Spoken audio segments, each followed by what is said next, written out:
So what are the most important lore points in Dice Funk? Your cat's Tootsie, mine is Bjork, Sarah's is Ragtime, Laura's is Smudge. Those are really the core tenets of our lore. I can't believe he just left out Professor Peanuts. Quinn's gonna be so upset with you. Professor Peanuts is an outer god. He's a higher level. This is what we have to nail down, right? Because there's levels to it. People coming in won't really understand the difference between like a conduit, a god, a form, whatever Professor Peanuts is. It's like a different kind of being. Mm-hmm. Yeah, and those people are me. I'm not gonna understand it.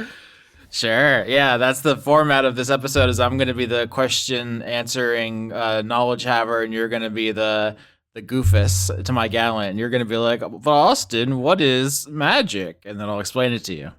Yeah, I'm your audience insert. Austin is basically doing to me what I did to him about Warhammer lore on a couple of podcasts, and it's gonna be my first time being on the other side of this in years. So we'll see how this goes.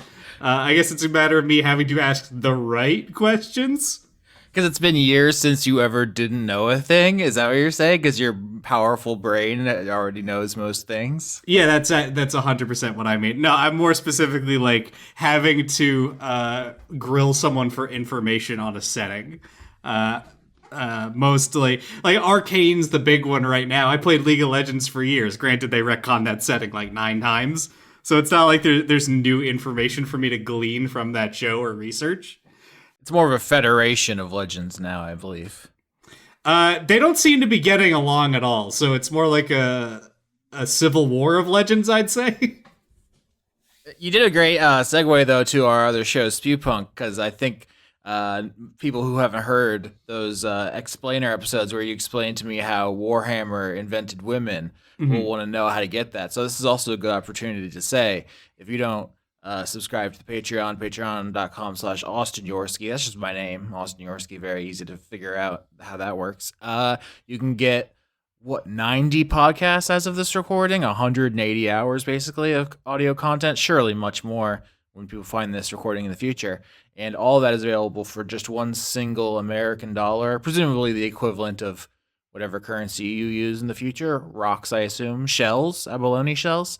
And so that's how you can get access to things such as Spewpunk, where we talk about Mountain Dew and Warhammer 40K. Is there anything else you should tell the people about up top? Because my vision for this episode is that in the future, when someone says, "Oh, there's 10 seasons," no, there's 12 seasons of this fucking show or more, where do I start? Mm-hmm. I always say start with the first episode of the newest season, but if you have any questions, we will have this recording, this MP3 to point to like have all the information in one place. Does that make sense? Yeah, I'd say it's kind of like a Discworld approach where every book is quote unquote self-contained, but there's ripple effects from previous seasons. Is how I guess I'd put it at this point. Yeah, 5th edition Dungeons & Dragons has a mechanic in it called the skill check, and one of the skills you can roll is history. And that's how characters in the show will know things that have happened before. So even if you have never listened to Dice Funk, you can be on Dice Funk, because then you'll just roll history to know. But listeners who might want to know a couple of the key concepts, how you've diverged from Forgotten Realms, I would like to have one place we could point them to.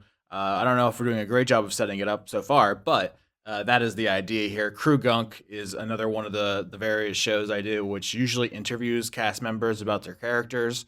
Where we are in the recording, we've just finished season 11, so there's not really any more interviews to do. All those characters are dead. Yeah, that's how we end a season, when the last character dies. So then there's no great interviews to do right now. There's just the post-mortems left, and then the Shard Point mini-series, which we can discuss maybe towards the end, because I think I have some ideas for what we're going to do with Crew Gunk vis-a-vis Shard Point. But 5 minutes in to this explainer, Dan, what do you know about Dice Funk? Okay. I'm gonna do what my fiance does when I ask her to tell me what she knows about Warhammer, and I'm just gonna start saying words I remember. Okay. Wolfram, Nifix, Conduit, Martyr, Numenon. That one I know this time. Let's see here. World Tree, Grendel, like city with a big dome on it. I feel like you cut the line if you just name the seasons though, because that's like a free space. All right, fair enough. Let's see what else do I know about it. A high level Dice Funk, like, I believe, was originally Forgotten Realms base, and then you sort of like a child prying the legs off of a spider took it apart bit by bit. And now it's been reconstructed into a brand new setting on its own. Sure. So to start with, I will say this is a crew gunk, so I'm going to thank the patrons above $10 or more, and that's what I'm doing now. So thanks for supporting the show. Faith and Valor, a burnt grill plate from a Korean BBQ, or Eardrum Espresso, Joseph Timbrello, and Simon Lee, Conduit of Chungus, Bearer of Dinkus, Minion of John Con. Many more to come, but thank you for letting us do this show. Forgotten Realms was the starting point. For me, Forgotten Realms, if you don't know, is kind of the most popular, common Dungeons and Dragons settings. There are other ones.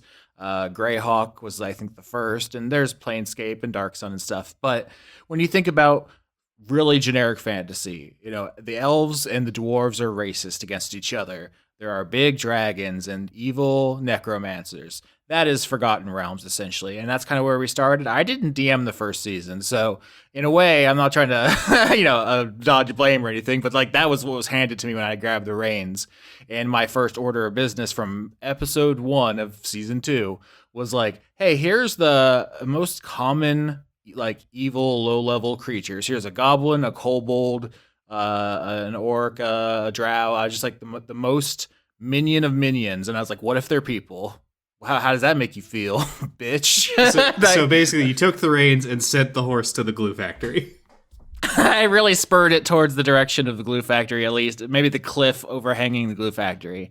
The idea was, to kind of do a subversion or a deconstruction of traditional fantasy. So you still get to play with orcs and elves and everything, but we don't just do, like, some people are ontologically evil and it's okay to murder them. What's funny is it's been 10 years, and now that feels like the default. Yeah, I'd say that's the way a lot of fantasy media has kind of swung. Personally, this is a mild critique I had against Baldur's Gate 3. Not even really a critique, where I couldn't tell how I was supposed to approach characters because of this.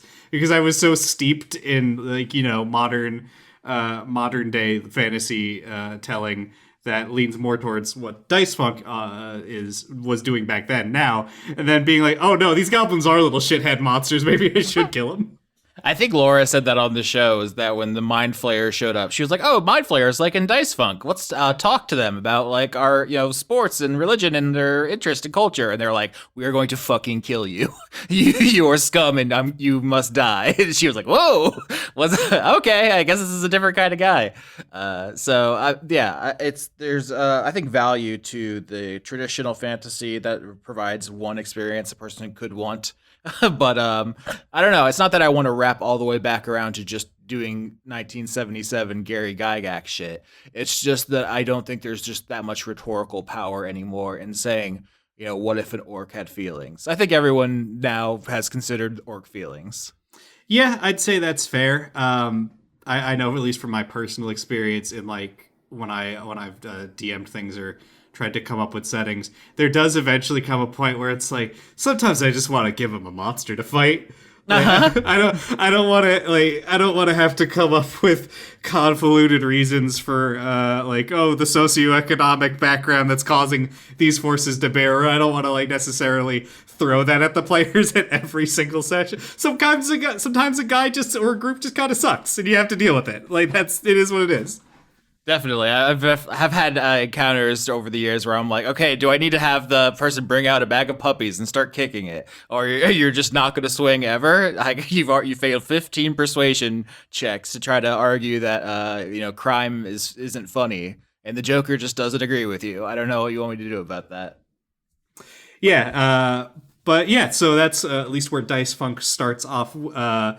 So Season 2 is when you take over, I guess. When does it start to really stray away from the base D&D setting, or does it do so immediately? I hear lots of references to apocalypses in the community Discord, and I've seen anywhere from 2 to 6 occurring in people's counts. So I don't really know what's going on, but it seems like a rough time. I think it depends on what you consider an apocalypse. I often say that here on planet Earth, there have been, I think, 7 apocalypses. Geologically speaking, right? Mm-hmm. I'm not a fucking expert in this field, so feel free to correct me. My understanding is there have been many, many mass extinction events that are essentially Armageddon on the planet we currently live on, and we are still doing okay. So I don't think it's that big of a thing. Maybe our reputation is overstated. I think if you really drill down into it, season 6 is the only time we truly destroyed the world, and it happened off screen. So it was more about like just making a decision about how the world would be destroyed. I guess full spoilers from previous seasons of the show. But that one is explicitly kind of the apocalypse season because season 7 is the post-apocalypse, like the Fallout inspired, grimy scavenger desert sort of thing. Of course, even that directly descended from Dark Sun, the post-apocalyptic setting by TSR. So I don't even think we left the track then. Frankly, we went from Planescape in season 6, an established property, to Dark Sun, an established property, still firmly on the rails by many metrics. Mm-hmm. Well, then that will lead me to a question of something that I know is not in standard D&D. Austin, what's a conduit, and when are they coming back? The audience wants to know. They do. That was kind of one of my first big swings at adding something, because most of the stuff was kind of interpretation and flavor. So I'm like, oh, this drow thinks that maybe the evil god Lolth is kind of a shit, which isn't that big of a stretch. Fucking Drizzt Do'Urden's been saying that for like 30 years in the novels. If anything, that's what most D&D drow characters are now. Yeah. I don't think that, I don't think I was reinventing the wheel there. But in season 4, I came up with this kind of idea, and it's linked to an idea I came up with season 3, which is why we're here to unspool all this, because it gets a little complicated. But long story short is that some people embody certain concepts, and that when you do that, you're called a conduit. And there's more to say about that. But I guess if you want to try to nail down like when the divergence at least started, if it was like we put a different car on the tracks at least, I guess it's like mid season 4 when conduits first start really showing up. I see. And if I understand, well, I'm trying to think of what's the best way to go about this, because we have a lot of ground to cover. We're on our 12th season now. Does it maybe make sense to just go through these bit by bit, like season by season, and get your high level summary on it? Perhaps. I think we could try that. If it doesn't work through the magic of editing, we can try something else, and it'll be just as good. Okay. But I'll say that, let's say this is sponsored by Jewman Jack, Polite Crow, Short Message, Miles and Danny, Love Dice Funk Forever, Extellaris, and Concept, Champion of the Crab Salute. Thank you so much for supporting the show. You really do make it possible. I feel like everyone says that about their podcast, but if you don't know the Austin lore, I did leave law school to do this. So this is a very much appreciated that I'm allowed to do this for a living, and it's thanks to the people whose names I'm reading, so I really do appreciate that. Yeah, thanks listeners for your dollary dues. I guess we just started season 1 here. I've pulled up the TV tropes page for Dice Funk, so let's see what you think of their summaries. Season 1, Stone Root, is a Nor-inflected black comedy about a con man, a moronic cleric, and a shapeshifter who accept seemingly straightforward missing persons case and ended up making a mess of cosmic proportions. Would you say that's an accurate summary?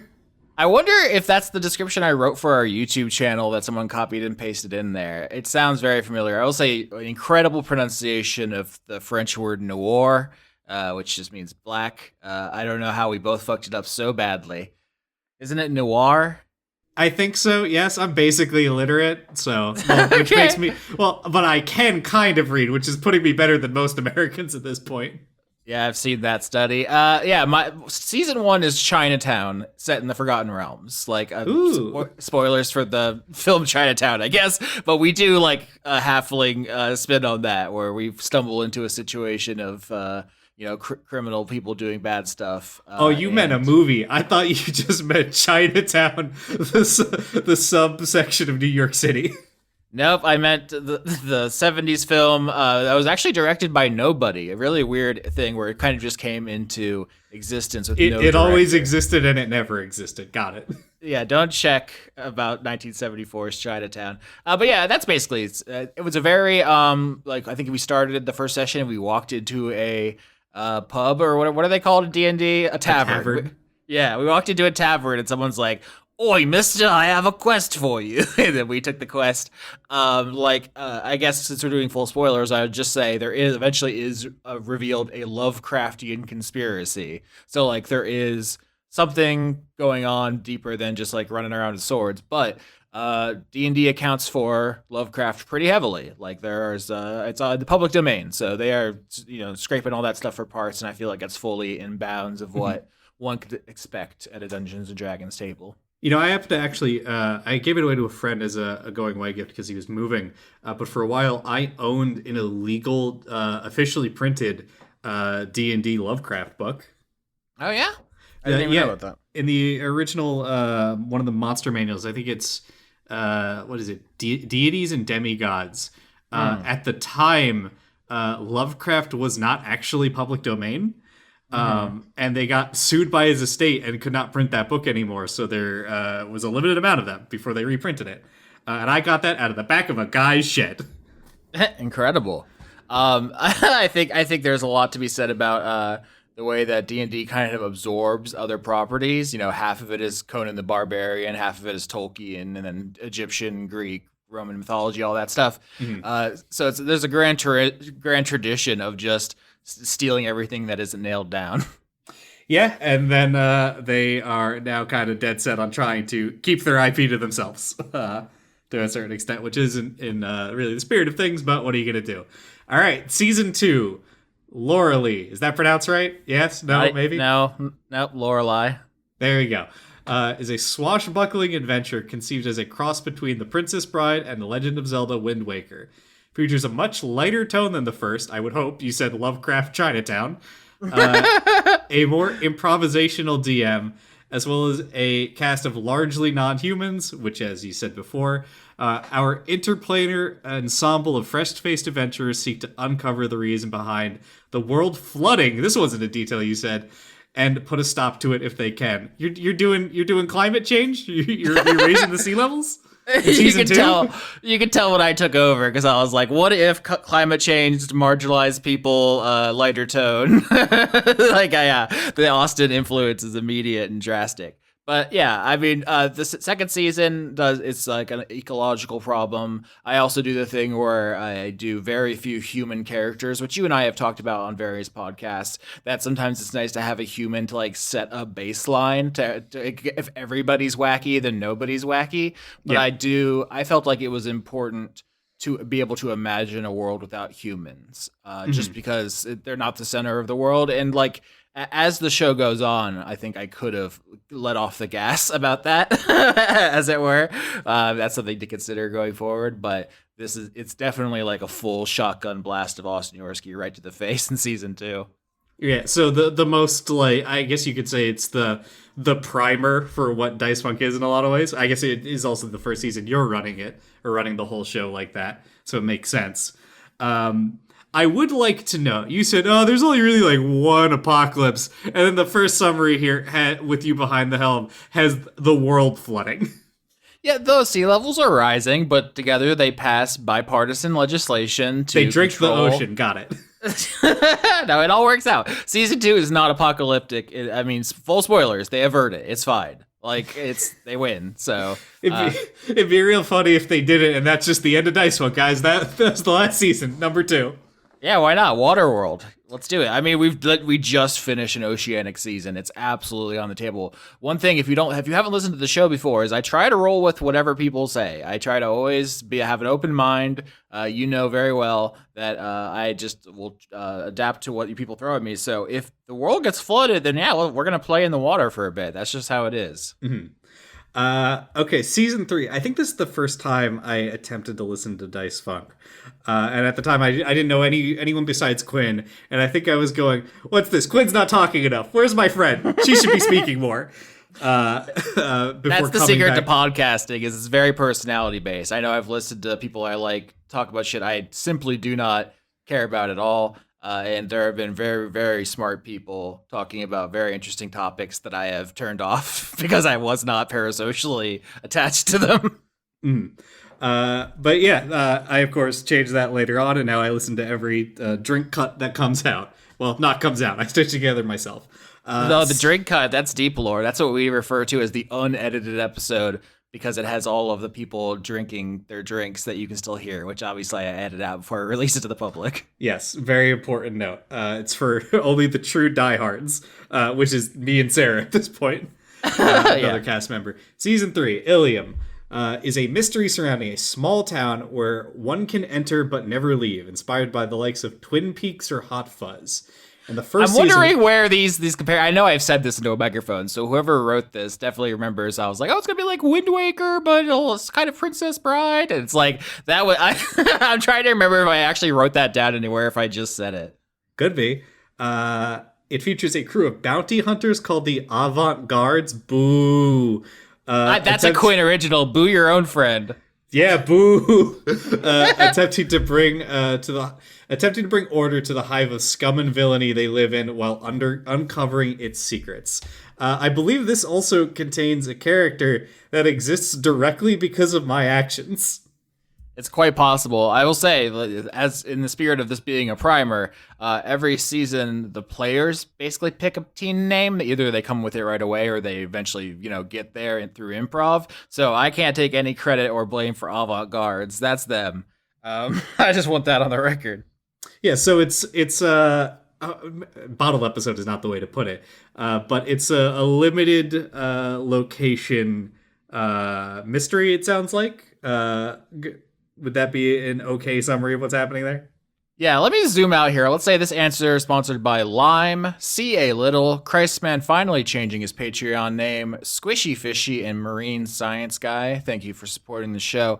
I kind of put my broader DMing philosophy into kind of two camps. There is like the adventure season and the location season. There's probably snappier, better names, but let's just, for the sake of argument, say season 2 is like an adventure season. They're going from island to island. They're chasing leads. They're trying to save the world. Season 3 is a location season. They're stuck in one place. The point is to get to know the people, to become invested in what's going on, and to just like role play what your character would do in the case of certain events. I don't think either approach is like right or wrong or better or worse. They're just different ways to do a show. Season 3 is the first of the heavily location based. It's one of my favorite to go back to. It's also one of my favorite to play just because you feel like you really get to know a place. I've been thinking a lot about like the early Resident Evil games where you spend the entire first game in a mansion basically and most of the second one in a police station. And those locations are so seared into my mind in that the ways that the later games are not, where you're just like, 40-hour campaign that spans the whole globe, and I don't remember fucking anything from Resident Evil 6. Right. And I will say, looking at some of these like character names that I'm seeing here, it's stuff that I continue to see people talk about with great passion and fondness in the community. So it sounds like this was a good one. Season 3 is very beloved. There's an interesting thing because our show started on Channel Awesome, and so it was being posted to a kind of broad audience who may not have liked certain things about it. I know we've been called very Tumblr before. I've seen, there were people who were rude about the show being like leftist, for whatever that means to you. For me, it's not that interesting. It's just like I think we should think about people.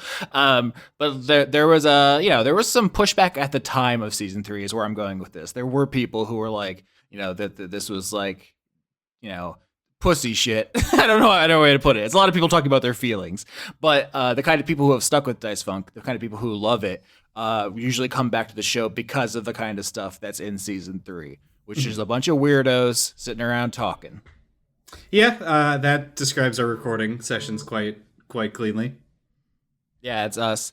But season 3, I think, is if you're coming to this just for the lore, this is where things start coming like to the forefront that we have to discuss because the big twist of season 3 is that the thing they're stuck in this town because there's like this magical wall all around it. They're like sealed inside like Stephen King's Under the Dome, and it turns out that the thing that they perceive as like a dome is actually guilt itself, the form of guilt, in capital F in the Platonic realism sense. Did any of those words mean anything to you, Dan?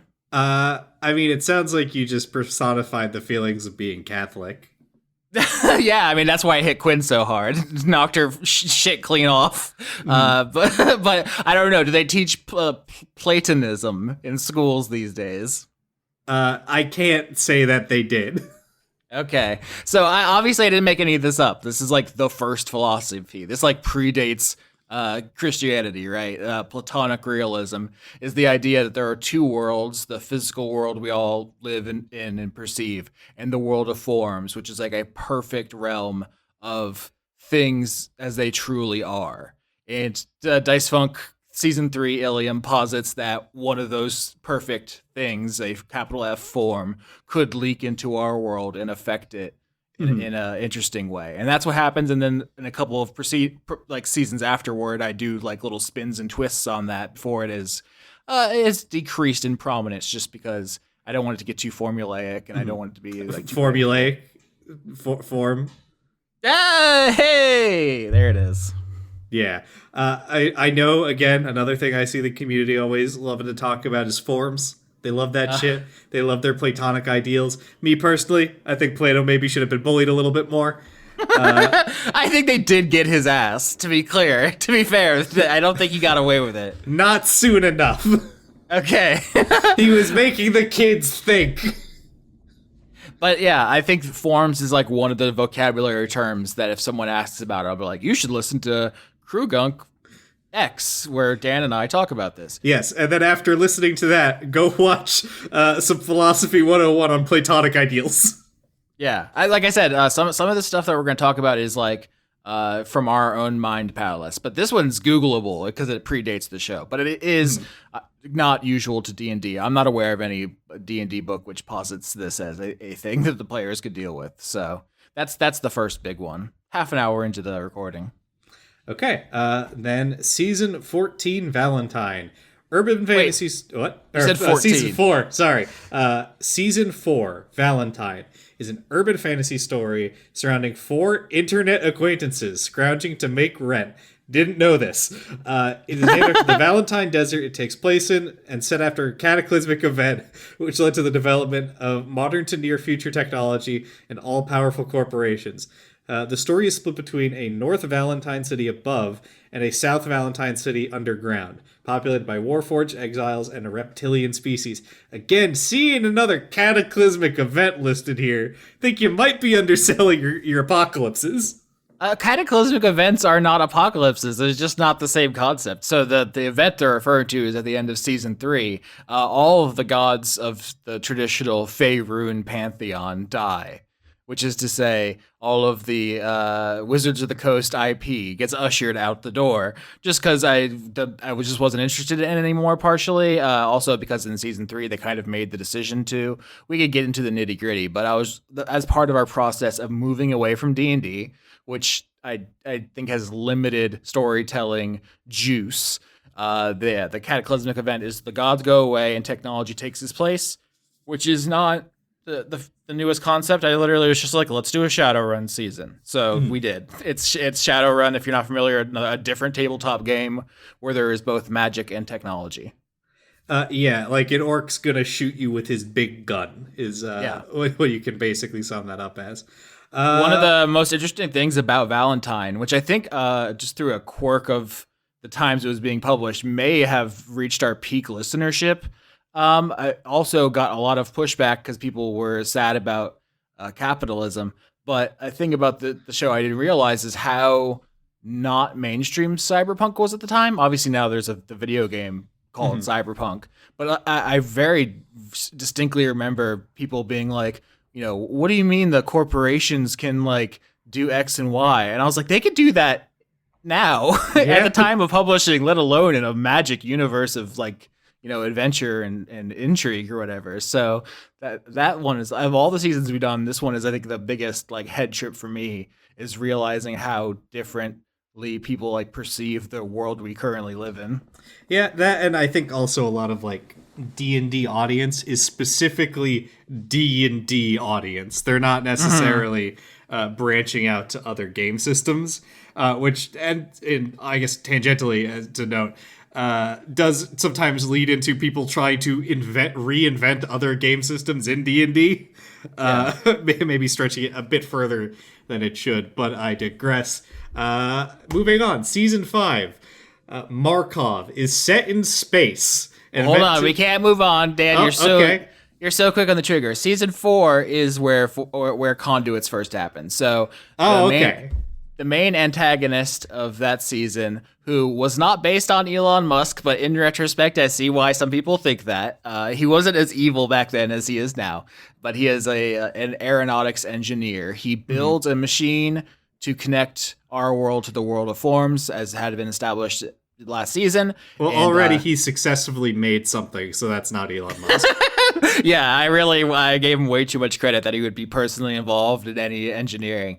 But he does this to connect everyone to like their full potential, yada, yada, yada. Everyone in the world gets hooked up to the world of forms. I shouldn't have used the word world there. It was duplicative. But so everyone becomes a conduit, basically. You can channel and embody one concept that you most closely identify with. This is like a fun world building thing that a lot of people have fun with. I mean, I think I literally read a Patreon name where someone said they were the conduit of something. It's a very like pliable, fun world building element. Yeah, I see it often compared to like stands, where it's not something that's like, it's not like, oh, I'm the conduit of Big Gun. It's like I have power over this this like conceptually limited thing, but I'm going to apply it in a creative way. It's funny you say that. I did introduce the conduit of gun, I think, in season 6. Well, there you go. Never mind. There's a conduit of gun. No, it was a fun punchline. I liked it. Because, no, it does give you more nuance where someone can be like, I'm the conduit of victory. What does that mean? Like, how do I envision victory? What am I willing to do to get it? Or you can be like, I'm the conduit of butts, So you can go a lot of ways with it. And so that will be a plot element for season 4, 5, 6. And in a fake out, which I guess we can talk about, it appears to be a plot element in 7, and then I did a little trick on you. I see. I did a little gotcha. So we can get there. Season 5, Markov's in space? Yeah, it's set in space, meant to have a lighter tone than Valentine, which one should take to mean that there will only be few mutilations and existential crises. The party travels from planet to planet, taking jobs while piecing together and fighting against an overarching plot to destroy the universe. So yeah, season 5 was our Spelljammer series. Spelljammer is a Hasbro property, so it's still on the rails as far as I'm concerned. I don't know that any unique lore was introduced there in terms of all this stuff. I think conduits still exist, forms still exist, but it's mostly about a guy who's racist against mind flayers and how racism's bad, I guess. So yeah, we really pushed the envelope. I took some really difficult moral stances there. Would you say this is where, because I'm sure this might be something that will confuse someone if they say listen to season 10 first, which we'll get to a bit later, where like the concept of maybe mind flayers aren't so bad starts to bleed in?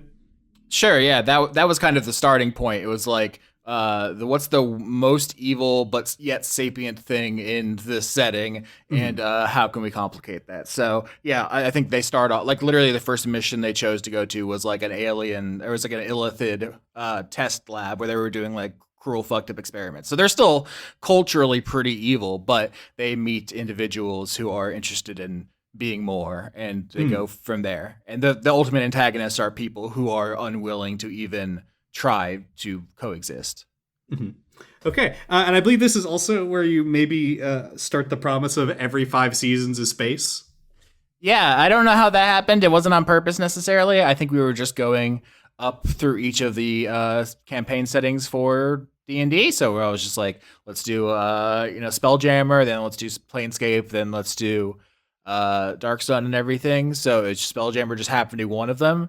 But then I was like, season 5 was so fun and so beloved. We should do a space season again, even though the apocalypse has technologified, that's not a word, has destroyed the technology infrastructure required for space travel. So season 10 is just kind of a disconnected space season, and that is just, once there's a pattern, there's a pattern. So season 15 will be space again, and I have an idea for 20 as well. So I think that's just how it's going to be. There you go. For, Dice Funk, billion years. It'll keep going. All right, season 6, Purgatory. Already feels like it might be setting up a certain concept here. Is set in an alternate planescape setting. It centers around a team of resurrected mortals who have taken the mantle of the Furies, assassins sent to maintain the balance of power between the planes by killing or depowering godlike entities. So I have a question here. I've heard a couple things about this season. I think this introduces maybe a concept that you'll mention in a moment, but also, is it true that the conceit was they were going to be assassins and then they just kind of didn't want to be? Is that accurate? I would say that I said, okay, this is assassin season. We're set in Planescape. That's the kind of basic thing. And Quinn gave me King Badass, is the super murder man. Conrad Zimmerman made Blake, what's his name? Ferris? Also an assassin. Yeah. The joke is that his conduit is anonymity, so you can't remember his name. That is his explicit power. Lauren Morgan made a serial killer. And then there's one person who was the odd one out, Nifix, who then becomes kind of the fulcrum of the whole season. So no, it's not that everyone rejected the premise. It was just there was one person who was seemingly ill-fitted, and then that became what the story was about. I see. I've said many times Nifix is like the best character we've ever done on the show, although extraordinarily controversial at the time, as this whole season was. If you don't know Planescape, it is like one of the most complicated and pretentious things about this product, which was what appeals to me. I am a pretentious asshole who minored in religion. I'm an ordained priest, if you don't know. So this whole setting of being like set in the afterlife with angels and demons and soul trading, all of this stuff. This is basically the whole show was an excuse to get to that point, in a way. Okay, bit of a run up to it, but fair enough. I'm a very patient man. Season 6 is about what I ended up calling the second faction war. So in traditional Dungeons and Dragons, there was a big faction war. That's like an event that happened in the books. You can read about that. You can also play the video game Planescape Torment, in which it's talked about a lot. But long story short is there's a bunch of different people who want the world to work different ways, and you can side with them. And because the nature of Planescape, whatever people believe becomes true. That is like a core tenet of the setting. So if enough people agree on the way things should work, they just start working that way. Like orcs and Warhammer 40k. I understand. This is relatable to me now. I should have put it in Dan terms, yeah. So in season 6, I asked them what they wanted to do about, literally, I kind of put it up to a vote of the players. Like, do you want forms and conduits and all this stuff? I was kind of trying to get them to be more assertive and proactive with the world building. I don't know if you want to take a break and talk about world building more generally, but what ended up happening was Nifix had a breakdown and kind of conspired to destroy the world as we knew it. And that someone call that a dick move. So it's, I think, an interesting and kind of understandable, even sympathetic dick move. But that is to me the Dice Funk apocalypse. Season 6 is where. But Austin, I live in the world. That's where all my stuff is, yeah. But it happens off screen. Here's the thing. It's not like there's like bodies in the streets and fire raining from the sky on screen during season 6. It just ends with everyone having put into motion factions whose collective belief will shape the world in a certain way. And then in season 7, the post-apocalyptic player characters discover that what happened. I see. That makes sense. Very... sounds fun. Nifix, why'd you do this to me? All my stuff, my miniatures, they're all destroyed. Well, I want to zoom out here because as much as I love just running through all the seasons, I could, summarize my work for years. I want to say that this is sponsored by Brent. Still every episode of Dice Funk Goatly. A werewolf is trying to hold their shit together. Julius funneling money to Florida, very important. the Space Fighters, and Austin's Bussy, first of his name, born of boy and pussy, bringer of pedantry, stealer of milkshakes, redeemer of nothing. That name is like 4 different inside jokes from the show wrapped up all together.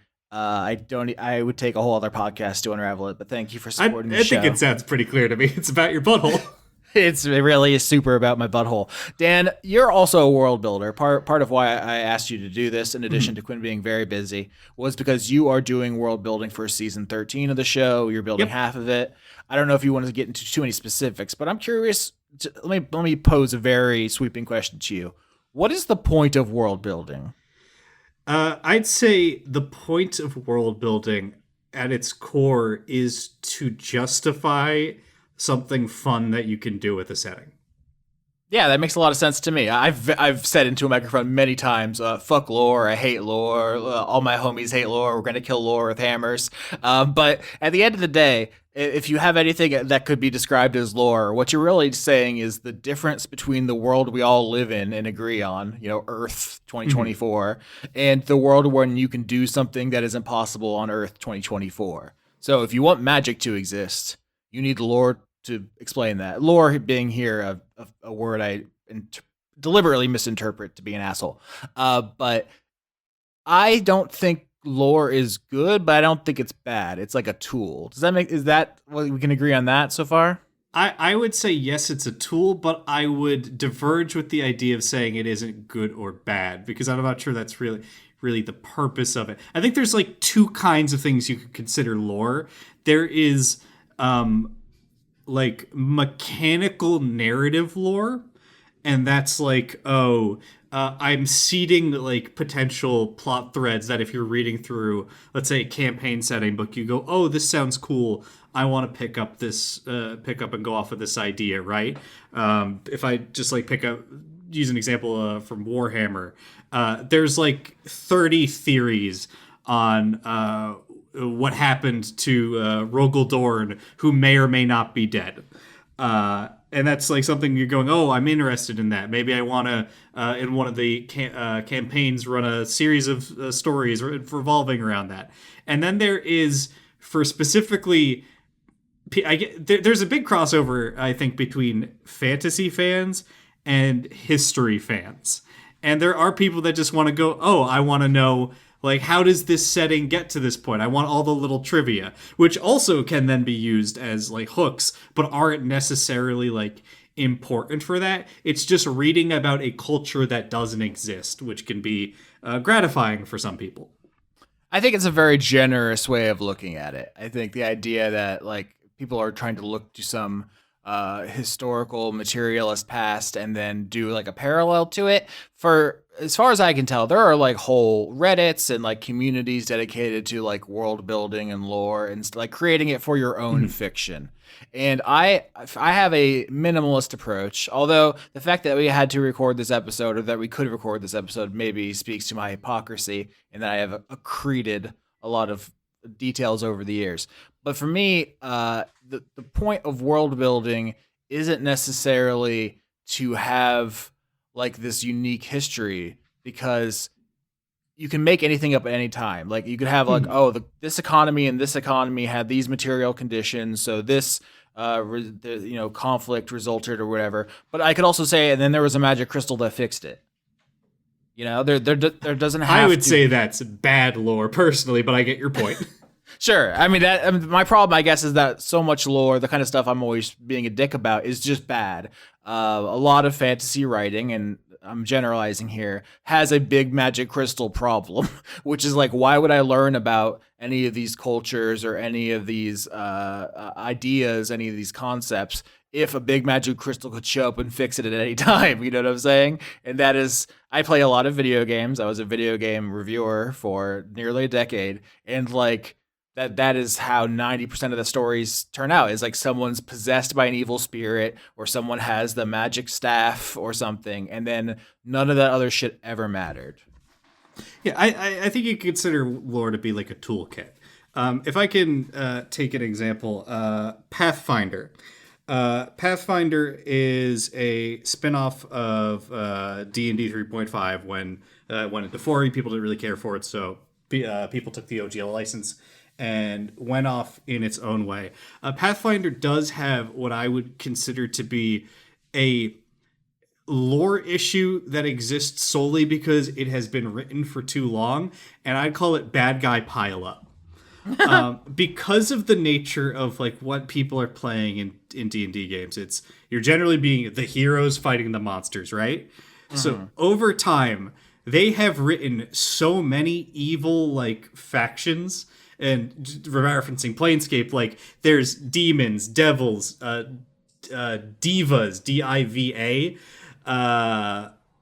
daemons, which are not demons, a thousand possible enemies, and then there's like, well, we got angels, and it's like there's, unless these guys are accidentally foiling each other's plots, you're just kind of fucked. So there is something to say there that it causes like this conceptual conflict when you read about it, but I think there is value to it, because something you've talked about is how, you know, a lot in standard D&D is how goblins are ontologically evil and stuff like that, right? Or at least originally, and it's moved away from that in time. Where world building often comes in, I think the reason this happens is because when you are at first creating a setting, often when you're making orcs or elves or something like that, I think what you're actually doing is you're making a country. And what I mean by that is often what people tend to do is they come up with, here's the faction idea, here's this entire group of people, and it may or may not have a spin based off of some sort of pre-existing culture. Like, oh, these are my orcs, they're samurais. And then obviously they're pulling a lot of Japanese inspiration from that. And then often later on, what will divulge them out from just being this one-note group is then like a later lore book that goes, okay, no, here's an expansion of all the other things that this faction can be. Because if you're writing like a setting book, you can only fit so much in your first thing. So people are going to come off one note. It's why in, you know, Star Trek, they go to a new planet every week, and everyone on that planet is the same, because you can't fit an entire culture's worth of information into a single like 30-minute episode. You might have to fit that in to another episode later on when you come back, or in this case, like a separate splat book that goes, oh, here's all the various elven countries and how they differ from each other. Yeah, I believe TV Tropes calls that the Planet of Hats. If you're reading from that website anyway. But yeah, like the idea that any group that you meet in fiction is going to be relatively homogenous because you don't have time to flesh them out. Like there are more different kinds of guy in like Italy than there are like types of guy in every fictional universe, essentially. Yeah. That's something I think about a lot because of, like we are all 2024 people living in the modern world. So we tend to think of in terms of like the modern nation state, which is an extremely recent development, right? Mm-hmm. Like the idea of there being like Germans would have sounded laughable for most of human history, right? Those are like different tribes and like, you know, like little fiefdoms and stuff. There's no like unified identity, but we default to that because of our personal experience. So yeah, I think genuinely this is a very interesting topic, and I've only kind of peeked my head into places on the internet where people talk about this. But if you're invested in world building and lore as like an exercise unto itself, I think a lot of people make the mistake of like, my number one step, draw a big map. All right, number 2, draw lines in the map to represent the countries. I think you've already fucked up. Mm-hmm. It's just not how it works. I'm sorry. Yeah, I think that's fair. Generally, probably what you want to do is come up with a basic core idea you want to start with. I have my own personal setting outside of Dice Funk, and that started off technically because of Shadow of Mordor, because I fought a really cool orc in it. But that then rapidly evolved into, I want to make fairy tale hell.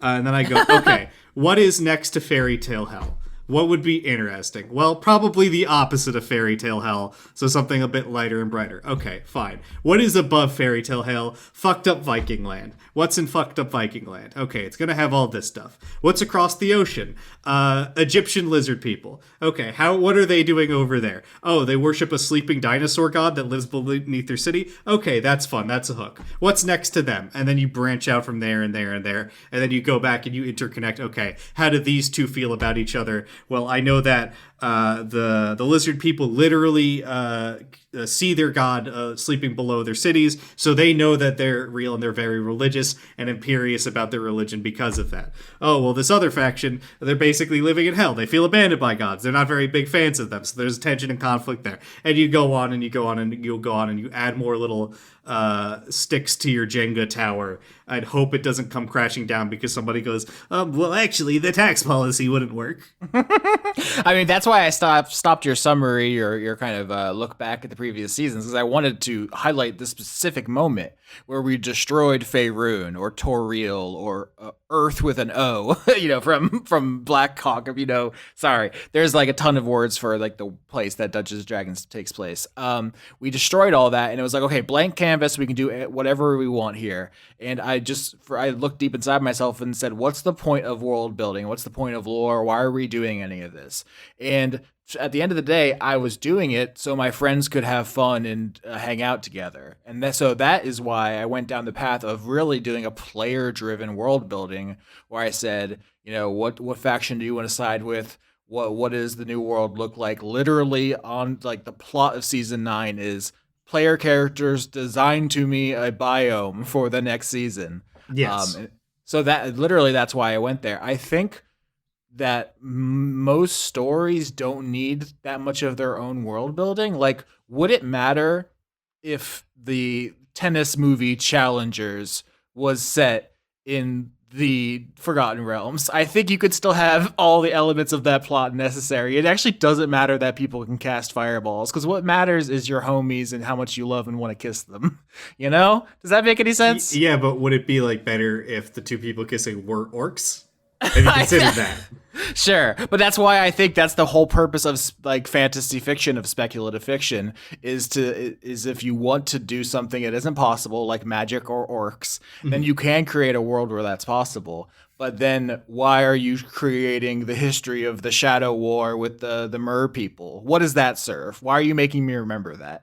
Which that's really there's this idea of cognitive load. I think I first heard this from Mark Rosewater, the game designer for Magic the Gathering. But it's like there's only a limited number of things your audience can have in their head at once, and they will forget shit. They will get lost. They will get confused and mad. So you got to be very careful about what you ask them to remember.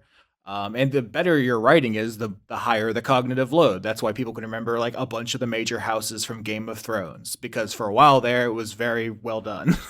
But if you give me you bring me your fantasy setting and you're like, Austin, this is Buttland. There are 27 major houses. You must remember. I'm sorry, dog. I'm not going to do that. It's not happening. If you slowly introduced one faction of Buttland every week, maybe I can remember 8. So I would say, like, I think there maybe you have a bit of disconnect, if I may say so, is that there is, like I said, I think there's two purposes to world building. There's hooks that you can use, and then stuff that's written in the background for people that are like, oh, I like to read about settings. People like me. Like, there's stuff in, Pathfinder. I actually prefer Pathfinder setting over D&D. I think has more interesting stuff in it because it's divulging from D&D being the most basic version of the setting. That I go, oh, this is cool to read about. There's nothing I really particularly want to use it in a story. I could write something set in this if I felt so inclined, but it's just something to read, to be like, oh, it's cool that this leads to this and that causes how this gets there. It's like when I said it's like reading a history book.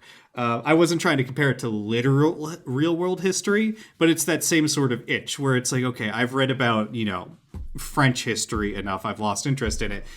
with a fantasy setting, you're always going to get something new because there's something tied to it. And I'm going to now be learning something new and reading about something new. It's not necessarily relevant for the players, and I'm probably not even going to bring it up. But for me, the person coming up with a story, there is a level of gratification that can be done there. This also, I think, comes back to something you've said, knowing your party. Where it's like, if I'm writing a game, I'm not going to pull up the deep lore for Laura to like need to know or care about because she's recording at like 1 a.m. her time. She's sleepy. She's not going to care. Sure, yeah, and that's why I think if you break down the history of Dice Funk, I think there's like 3 distinct eras. There's like the Forgotten Realms era, seasons like 1 to 6, basically, which take place more or less in something recognizable as a Wizards of the Coast product. There's like the transitionary era from like 7 to 11, where I'm asking the players to make a new world. What's here? What do we care about? What things are still in play? That's like we're just building the world we call Arabella. And now basically we're at the cusp of the 3rd era. I think season 12 is like, now we just live in it. Now this is the setting. We made it all together. Now we have to live with it. And I'm pretty excited to enter that era, but I also think it's why this podcast is necessary because not everybody wants to sit through 11 seasons of 2-hour episodes, 40 episodes each. That's a huge fucking commitment. Yeah, that is quite a bit of time. My advice would be listen to the first couple episodes see if you like the vibe of that season. If not, there's upwards of 12 other ones at this point. Yeah, a wild thing about tabletop podcasting in specific. I mean, this applies maybe to other art forms in different ways, but I find it to be an incredibly vibe-based art project where it's like, I don't know, I just don't like the cut of this fucking guy's jib. Fuck this. If you have to hear the same 3 or 4 characters every week for a year or whatever, sometimes if a guy just doesn't hit you right, if his accent's annoying, you can just be out and it's not really anyone's fault.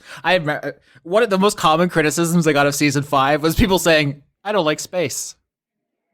Yeah, that's definitely a real thing. I'm also guilty of it where I've tuned into a season of something and been like, I like... No, I'm not saying this about Dice Funk necessarily. I like four guys on here, but this 5th guy, his voice just grates on me. Holy shit.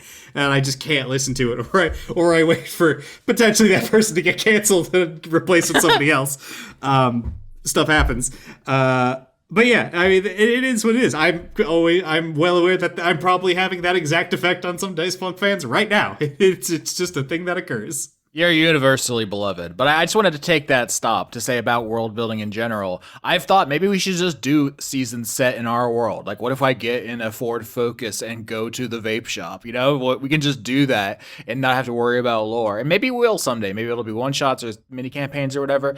But the reason we play in fantasy, I think a lot of us like fantasy and our audience likes fantasy. It's fine. But the question is like, what does it actually do for us, utilitarian wise? I'm very bad at words tonight. And I just wanted to say that because I see other people world building and I don't understand what they're trying to accomplish, I guess. And maybe I'm just obtuse. But it's like, do you think people are going to spend their days thinking about the Great Goblin War? Do you think anyone cares about that? Like, me. Even the best writers like Tolkien like have huge gaps in their lore, right? Because it just doesn't matter. Like there's like the Silmarillion being a weird outlier, I guess, that maybe refutes me. But I'm just saying that like it didn't. A lot of the stuff in the lore didn't actually matter because what really mattered was like Legolas and Gimli and Frodo and everybody. You know? Yeah, which I think then goes back to what are you using for your game and what is just useful for the people that like to read about it. Like at the end of the day, I'm not going to, if I'm running a game, sit there and list off 300 factoids about how everyone died at the Goblin Massacre of 1812, unless it's like materially important as like a setup for, I don't know, maybe they're coming back to the goblins are coming back for revenge or something. But then that's like a 5-second thing to explain. But the thing I'm excited about for this new era and Austin's numbering, the 3rd Dice Funk Imperium, is that you, Dan, in particular, are someone who is interested in the Great Goblin War. And you can play in that space for me, and I don't feel like I'm wasting my time or being like disrespected because that, you know, sometimes I'll be like, oh, here's a thing, and the players will be like, I was actually looking at memes on my phone while you were talking. Was any of that important? And it's just I do think world building also can help ground your characters in the setting.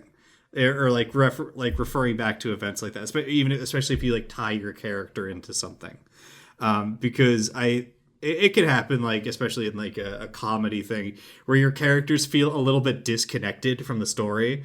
But if you have like a setting and something you could anchor them to a little bit, and I'm sure I'm also guilty of this with me. I think I made jokes in season 10 about how all the media was controlled by vampires or something, as an offhand thing for the character.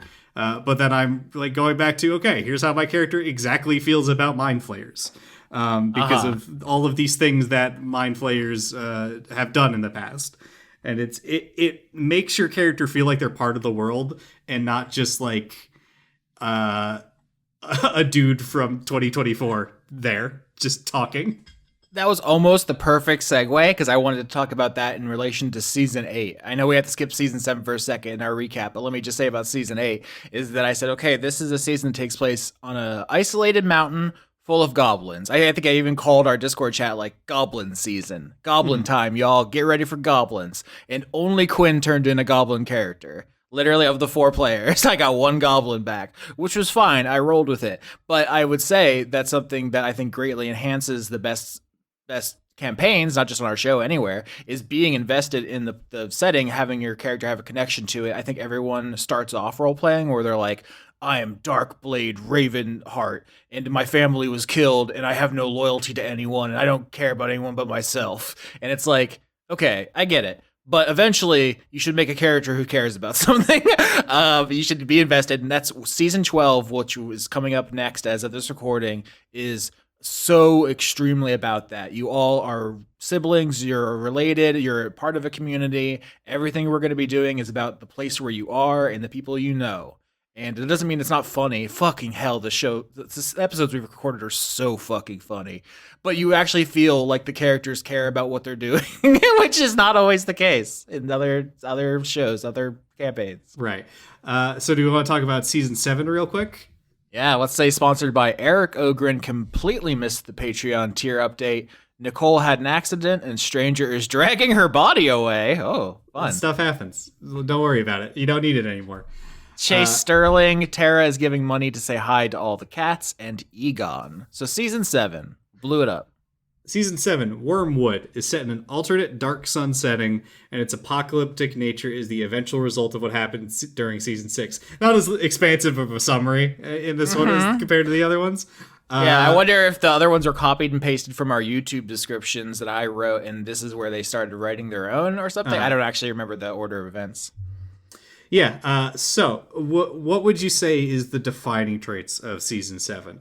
Because I had heard about the season. I was not aware that it was a Dark Sun season. I believe you said this was your Fallout, and that there is a twist in this one, if I remember correctly. So sort of. It's like a meta twist. But yeah, it's actually pretty stock standard Dark Sun Fallout. It is like set in a blasted hellscape because of apocalypse. So I play those tropes pretty straight just because I think they're fun, and I think a lot of people on the show are big Fallout fans. Quinn famously loves Fallout, so I was literally just kind of playing in that space. But a lot of the plot as it is, and that is an adventure season with the most direct plot we've ever done. Usually I'm like, here's a couple of characters, here's a couple of events that are going on, whatever you're most interested in will become the plot. Like, I don't write it out. Season 7 I think might be the only one where from episode 1 I was like, there's a guy, his name is God King Wolfram, he is fucking evil, kill his ass. Like, that is the plot from episode 1. It's the only time I think I've ever done anything like that. But his whole thing is he is trying to induce people to become conduits because of the apocalypse in season 6. Conduits are no longer default. Not everyone has one. It's kind of a big shakeup that Nifix was behind. So God King Wolfram seems to be trying to do experiments to make people conduits, and a character seems to become one. Full spoilers, I guess. Quinn's character tries to undergo rigorous training to become a conduit, and it is not possible anymore. That just doesn't exist in the world. Instead, what happens is she fucking dies horribly, and then comes back having been martyred, like Odin hanging from the Yggdrasil, or Jesus Christ nailed to the cross. This is where we introduce, once again, not the biggest stretch. It's not like I have delved into the collective unconscious and searched for an idea no one's ever had before. Like, this is absolutely just a thing from mythology. But in the Dice Funk universe, if you dedicate yourself to something so completely that it kills you, it can then revive you as a superpowered martyr. And I don't know if I've ever said this before, so maybe a hot exclusive if anybody cares. I think this clicked into place for me when I was doing a playthrough, one of my only replaythroughs of a video game, of the all-time best video game perhaps ever made, Bloodborne. And there's a boss called Martyr Ligarius, who is just this. I see. Fair enough. Now let me drill down on something, because you said something I want to confirm if I understood this correctly. It sounded like you said that conduits are no longer possible after after Nifix's shenanigans. Is that correct, or is it just exceedingly rare?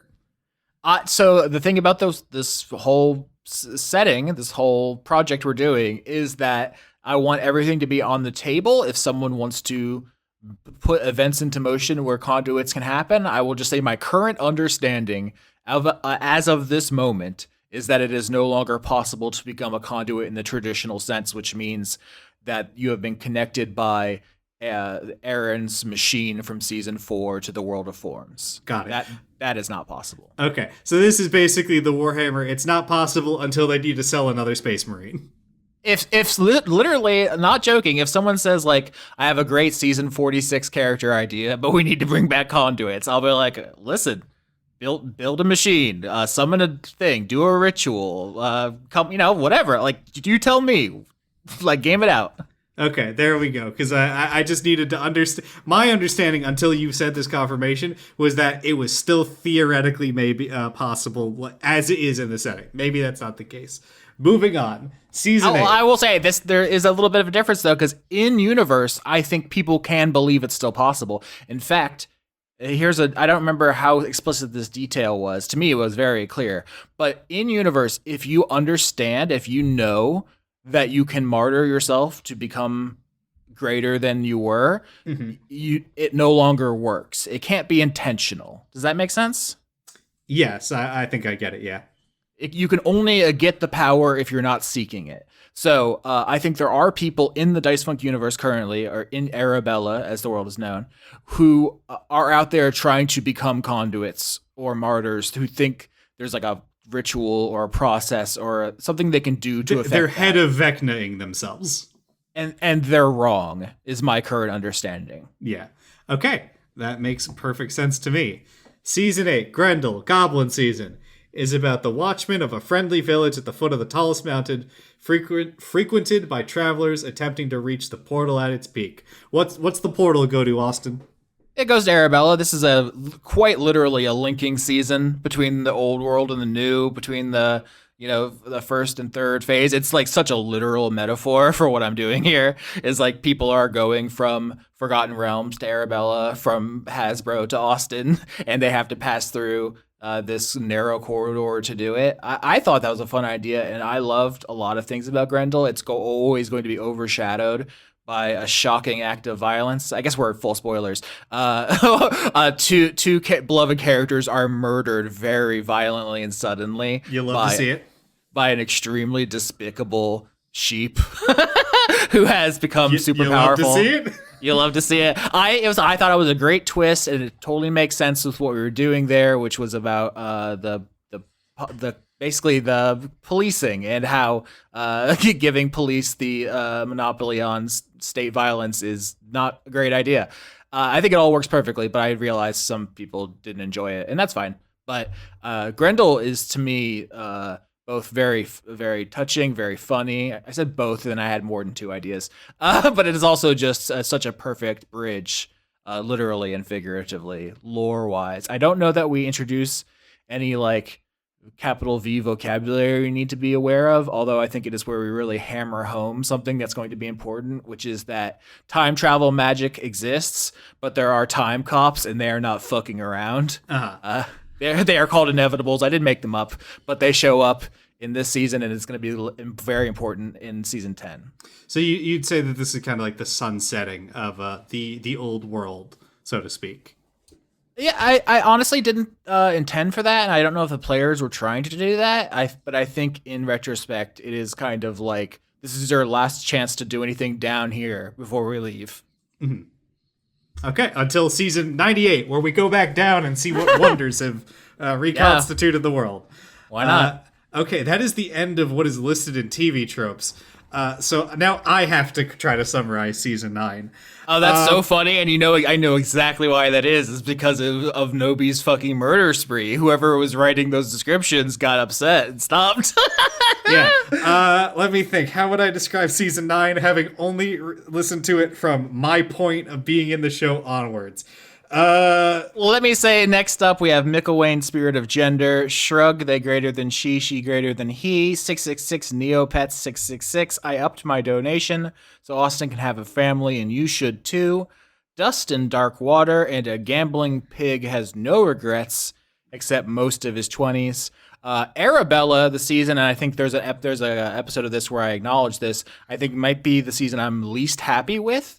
There's a variety of reasons for that. But this is the one, when you talk about the players rejecting my premise, this is probably the hardest that's ever happened and basically changed my approach, where I have a more hands-on thing. Because I'm like, okay, there's a whole new world, you're explorers, it's like the Oregon Trail, everyone go out. Can I give you my summary of what I would refer to this as?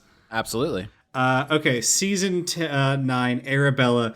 Manifest destiny, wacky races, grave robbing to create a new world. Wacky races, I think I might have literally said, because I knew they were going to get like mounts and vehicles at some point. So that was almost certainly also worth saying. Manifest destiny, that phrase, go west, young man, and grow up with your country, by Horace Greeley. My mother's name is Sandra Greeley. That's my guy. Like, quite biologically, literally. That's my direct ancestor, is the guy who said that. So, kind of personal to me to do a show about that kind of idea about colonialism and stuff, and have the people on my show not take it seriously and kind of disrespect me a little bit, honestly. I feel like this is a safe space where we can all just be honest with each other as friends, and the people who have chosen to support the show hurt my feelings, frankly, the way that some people did not try. Yeah, I can't speak to that part personally. I understand some of the stuff around it didn't seem great. Listen to the Dragon Quest portion. I think we did an okay job there. Yeah, I mean, that's like, for real, not a joke. The most important thing was the season was going pretty bad, and I was like, I would like to do it with people who respect me. And so I called up you, Skitch, and Sarah, and we did a separate campaign inside that campaign. Which was very well received. I think everyone loves Dragon Quest. And that leads directly to Season 12, which is a dragon season set in the dragon world they find at the end of Dragon Quest. So there could not be a more direct line from like what we did there to what we're doing literally now. Tomorrow. We're recording tomorrow. Yeah. Okay, do we want to move on to Season 11 then? Or Season 10? Oh god, I've lost count. That's fine. Season 10 is another space season. The important thing is that Laura spends the entire season on a personal quest to invent a time machine. And that is, I think, how we're basically going to justify there being Arabella, the pre-industrial world, and then the space seasons, which we could have just said they're a different continuity. Don't worry about it. It's not worth thinking about. But like literally, it might not matter ever, but like that is what happened is Trizzy, the goblin, created a time machine spaceship. And now there's a split timeline, which is literally what they did for Star Trek, right? That's just the Kelvin timeline and whatever. So, and the conceit of that season is Mind Flayer Civil War between the Mind Flayers who are attempting to fully reform their society and the ones that go, but I like eating people. But I really like eating people. It's funny. I didn't think that we would be recapping every season. It has been fun to do that. I was like, oh, let's just hit conduits, forms, martyrs. Those are the things that I was worried people wouldn't understand. But now that I think about it, season 15 and season 20, at least the ideas I have for them now, are going to kind of follow up on 10. So it's not unimportant what happens there. But it's kind of the end of the Mind Flayer arc, as it were, where I was like, this is an iconic D&D thing. No one's ever really done it right. Although Baldur's Gate 3 came out during season 10, which is very funny. I wish I could have taken advantage of that somehow for promotional purposes. But I feel like we put a bow on Mind Flayers. I think I'm done. But, Yeah. that I think we said what I needed to say there. But it was good. That's what happens there, is at the end, there is a tentative piece in space. Season 11. It's another two DM season. And let's see, how do you describe it? Western aquatic shenanigans and psychonauts deep dives into the soul to determine if you deserve a second chance at life. Yeah, just one of those. So common. What a stereotype. What a cliche. This is sponsored by Nephis Decidia, the queer sheep. Poor, jobless, living in a van, but finally free of state service. Aaron Norgard, Tsukagi's husband, a good Brent, Blue Sky Bitch for Let's Talk About Snacks podcast, and Midlife Stasis, Conduit of Inevitability, our recently concluded season 11. There's still 2 postmortems to come out, which will come out, Sunday after this, and then the next Sunday. So I guess you're still kind of in season 11, listeners. But for us, it was about paying off the parts of Arabella that weren't Dragon Quest, where they did create a island on a sea where they could overcome death. That was all stuff the players decided, so I wanted to pay off. But it's also just a very in-depth location season. And remember back in season 3 where I said some seasons are adventures and some are locations? This is a location season about getting into the nitty-gritty of what a place, a locale in Arabella is like. It's weird. There's stuff going on that's inexplicable, and that is how the seasons are going to be. It's like setting a template that we're going to follow for the future, including a big new thing that wasn't planned at the beginning of the season. You can hear me and Quinn kind of agree on it on air, but this is like maybe the last vocabulary word, which is noumenon. Yeah, which I think I would personally sum up as maybe God just is the way to describe them, but just not the in your face willing to talk to you D&D God. Like, this is more towards the elemental force exists in the world. You can beseech it for power, but it doesn't necessarily you're not going to have a human relationship with it necessarily. It's not a guy you can talk to. Part of the reason I got rid of gods at the end of season 3, besides the fact that it's just very well trod ground for the D&D situation, is that because they are just guys, where it's just like, hey Jeff, can you help me? It felt often like, why weren't they intervening in the plot? Why weren't they saving the world? Why are they so weird and mean or whatever? Some of this stuff is very interesting, like in Baldur's Gate 3, where you have the god of magic who is like a freak groomer. If you haven't played that game, I would say often D&D settings have this issue. Pathfinder does too, where it's like it feels like good gods are incredibly ineffectual at everything they do for the needs of a plot to happen. And it's like, well, why aren't they intervening or doing stuff here? How do you get into scenarios where someone misinterprets their commands and does a genocide for a lawful good god? It doesn't comport to reality if you think about it long enough, if they have action and are actually sort of omnipotent in their domains. So yeah, killing them off to replace them with something else does make sense. Yeah. So now in Arabella, I keep saying the Dice Funk universe, but maybe I want to just say Arabella because of clarity and precision. But the closest thing to the old kind of dude gods, Jeff the God, is the martyrs, who have phenomenal cosmic powers, but are just people. And Numenon are more of the idea of a being that is overawing but unknowable. I mean, literally the reason I picked that word, if you don't know, quoting here, I just Googled it real quick. Noumenon is knowledge posited as an object that exists independently of human sense. So that is the important thing to me going forward as we make up more of them, and you are free to do so, and Quinn is free to do so when she comes back to DMing, as she's planning to do. You can just make them up, and they can be anything as long as you can't simply describe them as a understandable thing, if that makes sense. Mm-hmm. Yeah, although I will say it is difficult from a writing standpoint to write a non-understandable thing from a human perspective because I can only write what I personally, Dan, understand. Sure, but that is a tool that you can just also not use if you're not interested or don't feel up to it. Just the way that like forms kind of slipped into the background, and we did away with conduits. If we run out of room or runway for Numenon, they will also, I think, recede into the mist. The secret is probably just say shit and don't explain it. Don't Yeah. think too hard, and there it'll seem like you did a really good job making them mysterious. Yeah. So, last people I want to thank for this podcast are Matt Lackitz, doesn't have the mental energy to update their Patreon name anymore, but still listens to every episode avidly. Dr. Goatman and Francois V, a deleted scene and everything everywhere all at once. Thank you so much for supporting the show. It's very important to me personally and professionally. You can get onto this list by going to patreon.com/Ostjaworski and pledging at $10. I also got my first pledge at the $50 level where you can invent an NPC that I will put in the show where it makes sense. Had a lovely conversation with that person. I don't know if they want to be shouted out on air, but it went basically as perfectly as that interaction could have gone. I'm very excited in that it's kind of new avenue for being in creative dialogue with the listeners. It's really exciting, but we're moving into season 12. So as we eye the door, Dan, is there anything you want to say about season 12 or any summaries?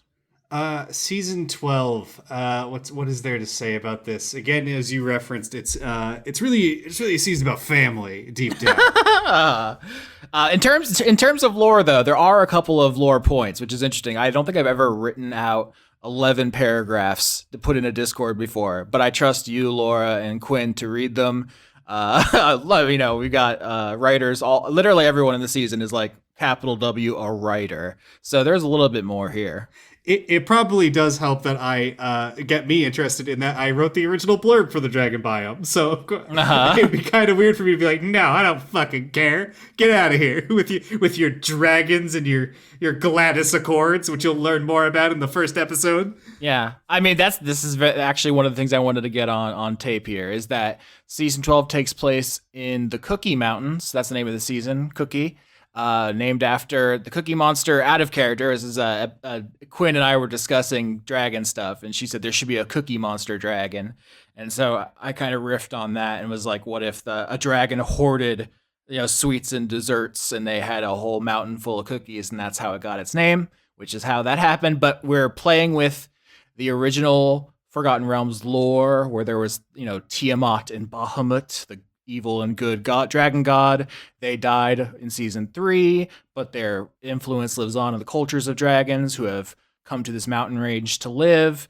And they are all these dragons have their own hordes, which is going to be a big important thing. But there is a limit on their horde, which is the Gladys Accords, named after Gladys from season 9, who had a dream of creating a kind of more egalitarian dragon society. Am I missing anything there? No, I think that about covers it. The one thing I would say, I guess, in terms of like the vibe of the season, is that because as you referenced, like, oh, what if people had feelings, stuff like that for previous seasons? Something that needs to be understood is that we are playing true blue dragons this season, and dragons by their nature tend to think they are better than other people and better than the small folk of the worlds around them. So even a good dragon can be kind of a dick. So I guess go with that in mind that, they're big guys. They might step on a couple people along the way. Mm-hmm. I think there's going to be a wide range of personalities, but like we said about grounding is I really like the idea is the fact that they're dragons matters and makes sense, and they're coming from that perspective because in many campaigns, when you talk to like an NPC shopkeeper, it doesn't actually matter if you're a human, an elf, an orc, a dwarf, whatever. Like they're gonna give you a dagger for 5 gold. Who cares? But if you're a fucking dragon, it's super mad. Every conversation is mediated by the fact that you're a dragon, and it would be dishonest to play it a different way. So in a way, I've kind of boxed you three into, I think, a much more immersive role-playing situation because you just can't escape your power. So Yep. fascinating. And then there's season 13, which is very well known to be pumpkin centric. I don't know if you want to say anything there. Maybe you and I will do a session 0 for season 13 where we talk about the Skin King and the various factions there. My plans change near daily as I drive to work and home, and I come up with an idea, and I go, maybe this will work better, or I like this idea more. Basic conceit, there's a biome of fear and a biome of courage. There's weird little guys on both sides, and they don't necessarily like each other. Yeah. I mean, we could have gone deeper in depth. It occurs to me that we didn't really describe the fact that there are different biomes in Arabella which are created from the dead flesh of the conduits who died in the Second Faction War. That is actually what happened there. It's revealed in season 9. That sounds like lore, Austin. Yeah, I know, exactly. That's the thing. But, we could be here all day going over minutia. We didn't say that the Numenon that we actually introduced in season 11 were the banyan tree and the riddle fish, respectively, which look like a tree and a fish. Or do they? Maybe they look like snakes, or maybe they look like eels when you think about it. Weird. One of them definitely looks like a tree. Does it though? Does it, Dan? Ask the beavers. Well, they'll be the ones to get that final say on it. Yeah, why are those rats doing fucking engineering? All right, well, thank you for joining us. It's been fun to talk to you. I realized partway through, I was like, oh, this could easily be a 4-hour recording, so I gotta speed it up, but it was fun, and there's always so much to talk about, when you have 10 years of work to draw from, so you can't support Dan anywhere. You're not able to be tracked down, but if you say nice things to Dan on the internet, he probably will read them if they're in the Discord, right? Yeah, and I'll think you're trying to scam me in some way and lull me into a false sense of security. I'm not going back to my prison. You cannot trap me. Okay, well, you can trap me in your various crystals and cubes for $5 at patreon.com/Austin Yorsky. I will get in the cube. Speaking of cube, season 10, very important cube in that. You'll find out if you listen to it.